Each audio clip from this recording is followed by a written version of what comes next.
So guys, before we get started, don't forget we do have that amazing discount code thanks to Tier 0 Games going on right now. And all you have to do is put in ZW Games 5 to get 5% discount on your total order at tier0games.com. The links will be in the description below.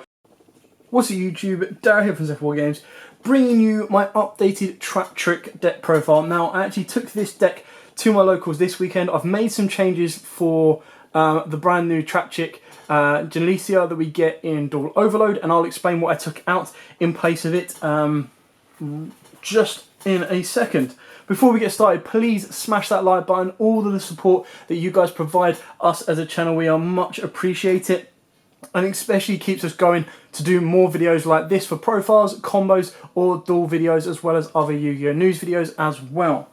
With that all said and done, let's get on to the profile. And the first mention is to swap out the Genelicia. I was playing, so when I played this at the locals, I only had two Dania. I've kept it at two, and I was playing the one at Traptrix, but I've swapped it out for Genelicia as well. Genelicia is good, but it gets better when we get the new card, the Deep, I think it's like Deep Dark Grave, that we get in Eternity Code as well. So for now, I'm only playing her at 1, spoiler, but I'll take you through the profile and show you exactly what we've got and explain why we have it that way. So, we played triple Traptrix Marmelio. Now, through testing, or when I took this to my locals, it's one of the go-to cards, and the special summon effect was quite nice to pop a back row as well. But the one downside of this card was that I wasn't playing enough trap hole cards. With Genelicia, you kind of need to play a second trap hole card. I've chosen to play 3, or you can play one of the other 2 alternatives I'll bring up, which means that Marmelio is a little bit more consistent as well. Triple Mantis, this is your combo starter. So this card, because it is a quick effect to return a spell or trap or a set spell and trap card you control to the hand, and then set 1, it triggers the effect of Sarah to special summon or to set a Traptrix trap hole from your deck as well. So this gives you a bit of consistency, and it's part of the 2-card combo, or the combo that gets you going into your Sarah plus a monster plus a trap at least. We then play 2 Dania and then the 1 Genelicia. Now Dania, really cool card. This is your 1 card. Once the card's already in the graveyard, it's your 1 card Utopia Lightning and game pretty much. So the way she works is when she's normal, you special summon 1 from the grave. If she is special summoned, you get to set a trap hole graveyard from your a trap hole card or trap card, sorry, from the graveyard onto the field, but banish it during your next to the end of your next end phase of your next turn. Blah. So if you do this right, then you get it for an additional turn. If you don't, you have to be very careful on the trap hole that you're setting as to how effective it is. She's a very good card, and like I said, it gives you an instant rank 4 play as well. Genelicia right now, again, the exact same effect is unaffected by other whole or normal trap cards, or whole normal trap cards, sorry. You can tribute this card as cost, set 2 whole normal trap cards with different names, 1 from your deck and 1 from your graveyard, but banish them when they leave the field. So at this moment in time, because you actually have to force in another trap hole in order to make her effect very live, she's not that great.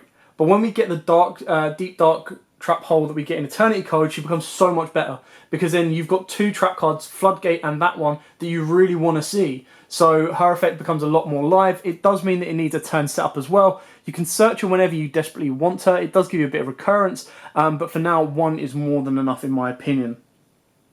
Triple Retaliating Sea. So this really comes down to if your locals is going to be flooded with Shadows. Now, to be totally honest, this is not the end of the world if it is flooded with Shadows, because you still have a way to control their board. You've got stuff like Compulses, which causes them issues, a spicy little card that I put in the extra deck, which I love since it came out, which I'll show you when we get there. So Retaliating Sea is very good. The best thing about it is it does have an additional effect. You get to add 1 Earth Insect type monster, so you get to search out your Mantis, which is really good, and it's why it's consistent in the deck, and it serves double purpose right now. But you don't have to main it. You can easily side this out for any other card you wish. For the last monsters, we've got the 1 Artifact Siphon, double Ash Blossom. It should really be triple Ash Blossom. Just when I played it, I only had the 2 on me, so I went with what I had. The Scythe is very important because we main deck the Artifact engine. That can really give you a steady hand ahead, because most decks right now do need to go into the extra deck. So being able to shut down a Shadow player and then control their board and then go in for game next turn with either your Utopia the Lightning or Boral Sword, of course you're going to have game that way, and you control their board quite nicely, especially when you've got Compulse, and Sarah is just insane, such a good card. For the spells, we only play 3. We play double Pot of Desires and a single double or nothing. The 1 Garnet, it sucks when you open it. I actually had the Scooper game when I opened up, so I opened up double or nothing. I had Sanctum and a Call by the Grave, and I was like, cool, I can actually play this hand. And then my 5th card from my opening hand was Scythe, and I was just like, it's better for me to scoop and not let my opponent know what I'm playing, which is kind of what I had to do. Then onto the trap cards. So for the trap hole cards, we play triple Floodgate Trap Hole. Like I said, right now this is the best card, or the best trap card to use. The 2 other cards I'm using, and you can choose between these depending on what it is you've got the 1 Traptrix Trap Hole Nightmare and the 1 Void Trap Hole. Now Void Trap Hole is better against your dolls right now because apart from Construct, Winder is not of course going to activate its effect. Now you do negate its effect. You negate the effects of one of those monsters with 2,000 or more attack, and if you do, destroy it. So that does allow you to get past Winder's can't be destroyed by card effect. Trap Hole Nightmare requires your opponent to activate the effect. You can negate and then destroy it. So you can play both of these, or you can choose to play only one of them. I am leaning more towards the Void Trap Hole right now, but in the future we'll be playing the Deep Dark one that we get in Eternity Code. We'll then play triple Phantom Knights of Shade Brigandine. Now the reason this is so good is, let's say you go Mantis or any of your trap holes, as long as you have this, you'd go turn that monster into Sarah, set this card, activate this card. That will then trigger Sarah's effect to special summon the Traptrix from deck. Then you can use, if that trap kit card effect is, let's say Mantis, you can bounce something and get another trap. If not, you've just got an instant rank 4, whether it be a Redoer with a trap card attached, or a Baguska to stun your opponent and slow them down a little bit more as well. We've then got, of course, triple Artifact Sanctum. This is quite straightforward and simple on that one. And triple Traptrix. Again, this gets you about at least 80% of your trap cards, if not all of them. I think the only ones it can't get is Judgment and Imperial Order. We then play triple Compulse. Very, very good card. Just being able to bounce cards sometimes, as long as they can be targeted, is actually much more useful. And then again, it triggers off Sarah. Then, of course, we've got Infinite Impermanence. This is the one card that I forgot to have in my deck because I left it at home. Foolish me. But it's a normal trap card, triggers effects, locks out a column, plus you can use it in turn 0 as well. And then we've got 2 Judgments and 1 Order. I cut the Judgments down to 2. Easily put it to 3 should you wish. I just put the Imperial Order in instead, just because I felt that right now, with Shadows running around, Invoke running around, Spirals should you face them, everything relies on spells. So for you to get your Imperial Order, you've got enough to control your opponent's board and pretty much go in for game when you need it. So Imperial Order was very, very useful and very, very powerful. Onto the extra deck. Now again, keeping in mind this extra deck is ready for Master of 5 as well. So I've kind of make this profile have as much longevity as possible, unless the ban list absolutely wrecks it, which I'll be amazed if it does. So for the Traptrix, we do play double Sarah and the 1 Traptrix Rafflesia. Now you can easily take the Rafflesia out for your 3rd Sarah. The reason I've put Traptrix Rafflesia in because it's such a cool card. Like, I love the artwork of it. Very, very colourful, and its effect is nice. Now the fact we've got Floodgate, and especially when we get the Deep Dark Hole as well, and we also have the Void Trap Hole in the deck, it's kind of worth putting in here. I never found myself going into the 3rd Sarah. I can understand having 3 of it though, so either or, it's entirely up to you. Then for the other Link monsters, we do play the 1 IP Masquerena, the 1 Pentastag, for those times when your opponent sets a card, and then you're like, oh, I could make my Utopia and go in for game that way. Nightmare Phoenix, Nightmare Unicorn, and Bottle Sword. Bottle Sword just gives you an alternate route to game pretty much. And then moving on to the rest of the XYZs, again, this gets even better during Master Rules because you don't have to put them in a zone a Link monster points to. So you've got the 1 Baguska, the 1 Time Thief Redoer, the 1 Tornado Dragon. We've then got the 1 Gaga Cowboy for Time, the 1 Abyss Dweller, and then the Utopia package of 1 double and 1 Utopia as well. So all quite straightforward on those. They are, Utopia is your match winner, Boral Sword is a backup match winner, Cowboy is your time match winner, Baguska is your first turn stun play alongside Rafflesia, Tornado Dragon, or of course Abyss Dweller. And if you're feeling really spicy, you can go Time Thief, Redoer, and start stealing cards from your top of your opponent's deck. Now moving into the side deck, I am currently playing 2 Mystic Mine. You only ever need to have 2 monsters on board in order to get your OTK off. So if you're able to protect your Utopia from like ashes and any pop effects, because your opponent's got like 3 monsters on board, you go, cool, Mystic Mine, make Utopia double, game, and that pretty much gets you where you need to go.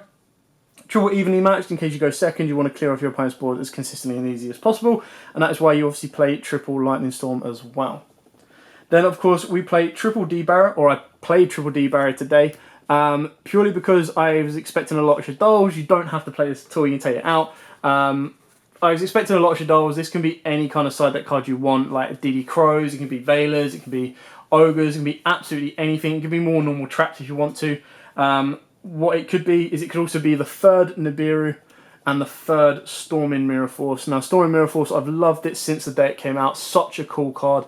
I loved Quaking more. Quaking was my personal favourite, but because of Link Monsters, it's a little bit harder to deal with. It might be good, Quaking, when we get into Master Rules, so you can definitely swap that out for Storming.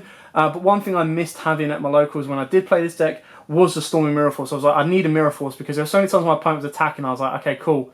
I guess I'm going to have to compulse that, I'm going to have to do this, whereas a Storming Mirror Force would have just absolutely blown the board out.